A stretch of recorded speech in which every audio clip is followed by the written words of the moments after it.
E o nosso entrevistado agora é o juiz maranhense Marlon Reis, um dos idealizadores da Lei da Ficha Limpa, integrante do Movimento de Combate à Corrupção Eleitoral e uma das vozes mais ativas pela ética na política. Dr. Marlon, muito obrigado por falar amanhã no Parlamento. Muito bom dia.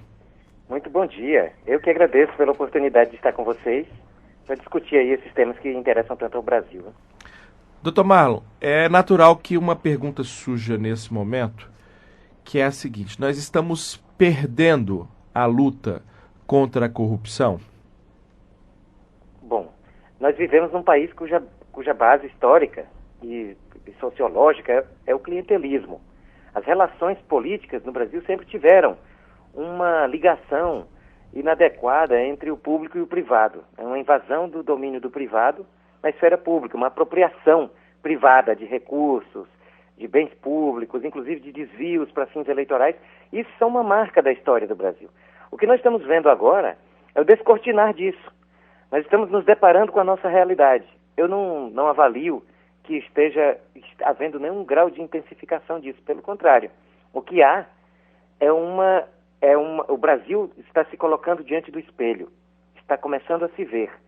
E eu considero isso, apesar de doloroso, extremamente positivo.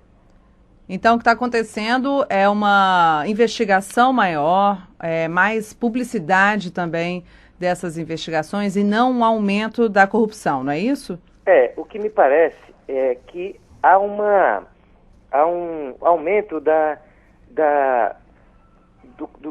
discussão social do problema. O problema se tornou um problema social e não um problema de minorias.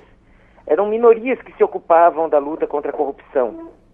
Organizações, pensadores, que há muito tempo já falavam sobre isso. Agora, isso se transformou num problema social. Com isso, existe um número maior de pessoas interessadas em descobrir fatos, em desvendá-los. As instituições também sentem o reflexo disso e se voltam também mais para a descoberta de casos como esses de corrupção. Então, isso pode ser bom e ser mal. Depende do que nós vamos fazer com isso. Mas se nós não utilizarmos esse momento para fazer mudanças institucionais, para que a própria sociedade também mude determinadas práticas, aí nós não vamos sair bem dessa história.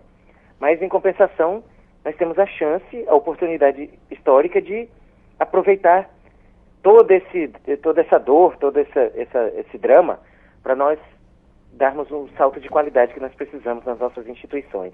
Agora, Marlon, eu vou fazer uma pergunta que pode parecer um pouco ingênua, mas eu acho que é uma questão que muitas pessoas devem se perguntar por aí.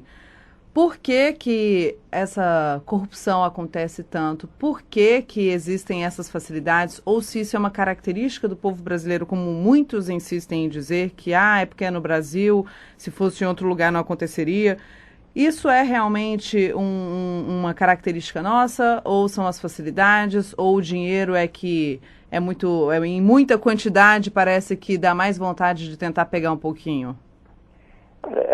A corrupção, infelizmente, ela acompanha o gênero humano. Ela é uma característica da falha que a humanidade tem, das falhas da humanidade. Agora, se trata de um problema cultural. Então, em algumas nações, ele é mais grave, em outras menos.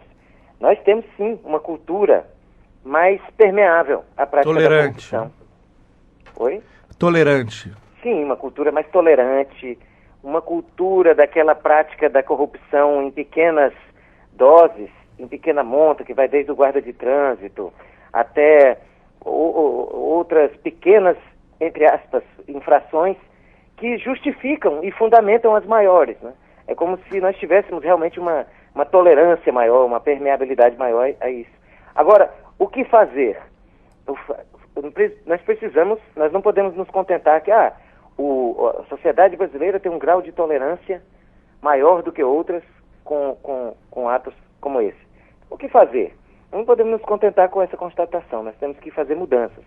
Essas mudanças têm que ser institucionais, nós temos que aprimorar os mecanismos, os instrumentos de controle, principalmente assegurando ainda mais transparência, mas também devemos apostar muito na educação. Nós temos que incluir isso nos conteúdos mesmo, das aulas. Nós temos que levar esse debate para as igrejas, para as escolas em geral, para a sociedade, para as comunidades, associações, e fazer com que a gente possa construir aquela massa crítica necessária para romper com essa realidade. Nós estamos conversando com o juiz Marlon Reis, uma das principais lideranças do movimento de combate à corrupção eleitoral, um dos idealizadores da lei da ficha limpa. Doutor Marlon, dois elementos que quase sempre permeiam esses escândalos de corrupção são custeio de campanhas, e aí hoje nós temos a apresentação do relatório da reforma política que vai tentar promover uma discussão em torno do financiamento público de campanha. E um segundo elemento muito presente que está nesse último episódio relativo ao Ministério do Turismo, que são as emendas parlamentares. Eu queria que o senhor falasse sobre esses dois aspectos, sobre esses dois elementos que, como eu já disse inicialmente, quase sempre estão presentes nesses episódios. Pois começando pelas emendas parlamentares, infelizmente elas se converteram num instrumento para a obtenção de recursos para as bases eleitorais sem nenhuma consulta ao interesse nacional. Então o que prevalece é uma luta entre os parlamentares para ver quem mais carrega recursos para a sua base eleitoral para duas coisas, muitas vezes que se repetem. Uma é realizar obras e serviços que permitam que o futuro candidato possa se apresentar como uma pessoa operosa, alguém que conquista benefícios para a sua localidade, e, por outro lado, em parceria com empresas, empreiteiras, com organizações privadas capazes de realizar esse tipo de desvio, separar parte daqueles recursos oriundos das emendas para o futuro financiamento de campanhas. Então as coisas estão ligadas. Realmente, as campanhas hoje já são financiadas, já existe um financiamento público de campanhas, porque o volume de recursos públicos desviado para as campanhas é imenso. Então, quando nós observamos determinadas empresas fazerem doações gigantescas, elas não estão tirando do seu patrimônio, elas não estão tirando do seu capital, até porque elas não arriscariam, às vezes, muitos milhões de reais do seu capital em troca de um projeto que não é seguro, como é o projeto eleitoral. Então, lamentavelmente, muitas vezes esse dinheiro provém de acertos anteriores, de contratos anteriores em que uma parte do dinheiro obtido foi reservado para a campanha. Então, há um diálogo extremamente inaceitável, deplorável, entre esses recursos públicos e o desvio para finalidades eleitorais. E o caminho para isso realmente preciso haver uma guinada total nesse processo de financiamento de campanhas. A base realmente é o cofinanciamento de campanhas, porque nós estamos falando do acesso ao poder. E sem financiamento não há campanha.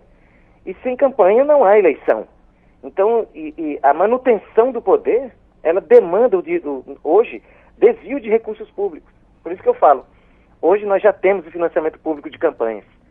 Acontece que nós precisamos mudar isso para se tornar algo transparente, tornar isso igualitário, permitir que candidatos de todos os matizes concorram em condições de igualdade, o que infelizmente não acontece. E o que é que falta para a sociedade compreender isso? Pergunto isso porque um levantamento feito pela Central de Atendimento da Câmara, 0800 da Câmara, apontou que 57% da população ainda se coloca contra o financiamento público. Bom, só falta explicar. De fato, as pessoas...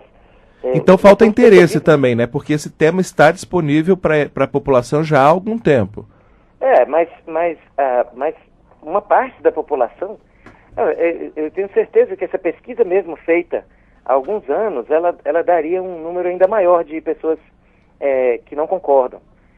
O que acontece é que essa informação ela está socialmente disponível, mas ainda não chegou à grande maioria da sociedade.